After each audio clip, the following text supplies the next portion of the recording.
નમસ્કાર વિદ્યાર્થી મિત્રો, એનજે નોલેજ હબમાં તમારું સ્વાગત છે, જ્યાં તૈયારી થાય છે સરળ અને સ્માર્ટ. આજના વિડીયોમાં આપણે જાણીશું સામાજિક વિજ્ઞાનના ધોરણ 6 ના પાઠ્યપુસ્તક આધારિત MCQ. વિડીયો અંત સુધી જરૂરથી જુઓ અને આવો જ ઉપયોગી કન્ટેન્ટ મેળવવા માટે ચેનલને તરત સબસ્ક્રાઇબ કરો, બેલ આઇકન જરૂરથી દબાવો, જેથી કરીને અમારા નવા વિડીયોની નોટિફિકેશન તમને મળતી રહે. ચાલો આપણે અભ્યાસ શરૂ કરીએ. પ્રશ્ન નંબર 1, તાડ વૃક્ષના પર્ણ પર લખાયેલી હસ્તપ્રતો એટલે? એનો જવાબ છે તાડપત્રો.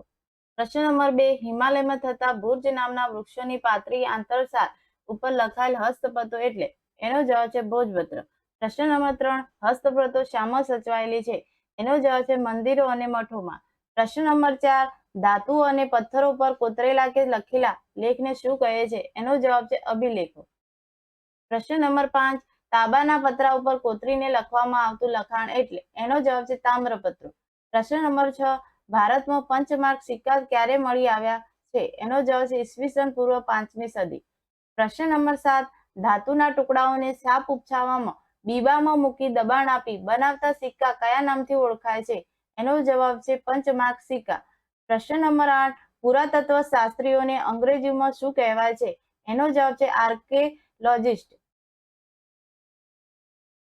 પ્રશ્ન નંબર 9, ઇન્ડિયા શબ્દ કયા શબ્દ પરથી આવ્યો છે? એનો જવાબ છે ઇન્ડસ.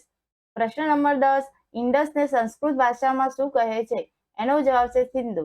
પ્રશ્ન નંબર 11, ઈરાનીઓ સિંધુ નદીને શું કહેતા હતા? એનો જવાબ છે હિન્દોસ. પ્રશ્ન નંબર 12, ગ્રીસના લોકો સિંધુ નદીને શું કહેતા હતા? એનો જવાબ છે ઇન્ડસ. પ્રશ્ન નંબર 13, ઈસવીસન એટલે શું? એનો જવાબ છે ઈસુ ખ્રિસ્તના જન્મ પછીના વર્ષ. પ્રશ્ન નંબર 14, ઈસવીસન પૂર્વે એટલે શું? એનો જવાબ છે ઈસુ ખ્રિસ્તના જન્મ પહેલાના વર્ષ. પ્રશ્ન નંબર 15, પથ્થર લખાયેલા લેખ એટલે શું? એનો જવાબ છે શિલાલેખ. પ્રશ્ન નંબર 16, આદિમાનવો કેવું જીવન જીવતા હતા? એનો જવાબ છે ભટકતું. પ્રશ્ન નંબર 17, શિકારી અને ભટકતું જીવન જીવતા માનવો પથ્થરની ટેકનોલોજી સાથે સંકળાયેલા હોવાથી આ સમયને શું કહેવામાં આવે છે? એનો જવાબ છે પાષાણ યુગ. પ્રશ્ન નંબર 18, ભીમબેટકા કયા રાજ્યમાં આવેલું છે? એનો જવાબ મધ્યપ્રદેશ. પ્રશ્ન નંબર 19, આદિમાનવો પોતાનું શરીર ઢાંકવા શેનો ઉપયોગ કરતા હતા? એનો જવાબ છે વૃક્ષની છાલ અને પ્રાણીઓના ચામડાનો. પ્રશ્ન નંબર 20, આદિમાનવની ગુફામાંથી રાખના અવશેષો ક્યાંથી મળી આવ્યા છે? એનો જવાબ છે દક્ષિણ ભારતના કુર્નૂલમાંથી.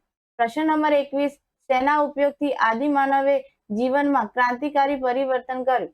એનો જવાબ છે અગ્નિના ઉપયોગથી. પ્રશ્ન નંબર 22, ઘાસ ખાનારા પ્રાણીઓને કેવા પ્રકારના પ્રાણીઓ કહે છે? એનો જવાબ છે તૃણાહારી પ્રાણીઓ. પ્રશ્ન નંબર 23, આદિમાનવના સ્થાયી જીવનનો પ્રથમ સાથીદાર મિત્ર કોણ હતો? એનો જવાબ છે કૂતરો. પ્રશ્ન નંબર 24, ઘઉં, જવ, ઘેટા બકરા, પથ્થરના ઓજારો ભારતમાંથી ક્યાંથી મળી આવ્યા છે? એનો જવાબ છે મેહરગઢ, હાલ પાકિસ્તાન. પ્રશ્ન નંબર 25, માનવ વસાહત ગેંડો ક્યાંથી મળી આવ્યા છે?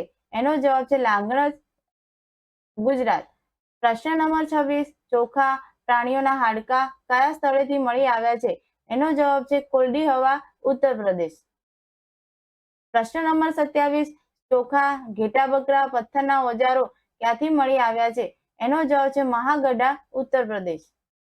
પ્રશ્ન નંબર 28, ઘઉં, મસૂર, કૂતરા ખાડાવાળા મકાન ક્યાંથી મળી આવ્યા છે? એનો જવાબ છે બુર્જ હોમ અને ગુફક્રાલ, જમ્મુ કાશ્મીર. પ્રશ્ન નંબર 29, ભેંસ, બળદ, ઓજારો ક્યાંથી મળી આવ્યા છે? એનો જવાબ છે ચિરાન, બિહાર. પ્રશ્ન નંબર 30, પ્રાચીન સમયમાં ભારતનું સૌથી પ્રાચીન ગામ કયું હતું? એનો જવાબ છે મેહરગઢ. પ્રશ્ન નંબર 31, સિંધુ ખીણ સભ્યતાના અવશેષો સૌપ્રથમ કયા સ્થળેથી મળી આવ્યા? એનો જવાબ છે હડપ્પા. પ્રશ્ન નંબર 32, હડપ્પીય સભ્યતાની મુખ્ય વિશેષતા શી હતી? એનો જવાબ છે આયોજનબદ્ધ મકાન વ્યવસ્થા. પ્રશ્ન નંબર 33, મોહેજો દડોમાંથી મળી આવેલ સ્તંભવાળા મકાનને શાની ઓળખ આપવામાં આવી છે? એનો જવાબ છે સભાગૃહ. પ્રશ્ન નંબર 34, હડપ્પા કયા જિલ્લામાં આવેલું પુરાતત્વીય સ્થળ છે? એનો જવાબ છે પંજાબના મોન્ટગોમરી જિલ્લા, હાલ પાકિસ્તાન. પ્રશ્ન નંબર 35, લોથલ ક્યાં આવેલું છે? એનો જવાબ છે અમદાવાદ જિલ્લાના ધોળકા તાલુકામાં. પ્રશ્ન નંબર 36 લોથલ કઈ નદીના કિનારે આવેલું છે? એનો જવાબ છે ભોગાવો. પ્રશ્ન નંબર 37 પ્રાચીન ભારતનું સમૃદ્ધ બંદર કયું હશે? એનો જવાબ છે લોથલ. પ્રશ્ન નંબર 38 ધોળાવીરા પુરાતત્વીય સ્થળ ક્યાં આવેલું છે? એનો જવાબ છે કચ્છ જિલ્લામાં ભચાઉ તાલુકામાં. પ્રશ્ન નંબર 38 ધોળાવીરા નગરની મુખ્ય વિશેષતા શું છે? એનો જવાબ છે વરસાદના પાણીના સંગ્રહની અને સ્ટેડિયમ. પ્રશ્ન નંબર 39 હડપ્પીય સભ્યતાનું કૃષિ ક્રાંતિનું મથક કયું નગર હતું? એનો જવાબ છે રાજસ્થાનનું કાલીબંગન. પ્રશ્ન નંબર 40 મૂર્તિઓમાં કઈ મૂર્તિઓને ઇતિહાસકારો ધરતી માતાનું પ્રતીક ગણે છે? એનો જવાબ છે માતૃકા દેવીની. પ્રશ્ન નંબર 41 અગ્નિ પૂજાના અવશેષો ક્યાંથી પ્રાપ્ત થયા છે? એનો જવાબ છે લોથલ અને કાલીબંગાન. પ્રશ્ન નંબર 42 આપણો પ્રાચીનતમ ગ્રંથ કયો છે? એનો જવાબ છે ઋગ્વેદ. પ્રશ્ન નંબર 43 ઋગ્વેદમાં કેટલા મંડળો છે? એનો જવાબ છે 10. પ્રશ્ન નંબર 44 પ્રાચીન જ્ઞાનનો ભંડાર કયો ગ્રંથ છે? એનો જવાબ છે ઋગ્વેદ.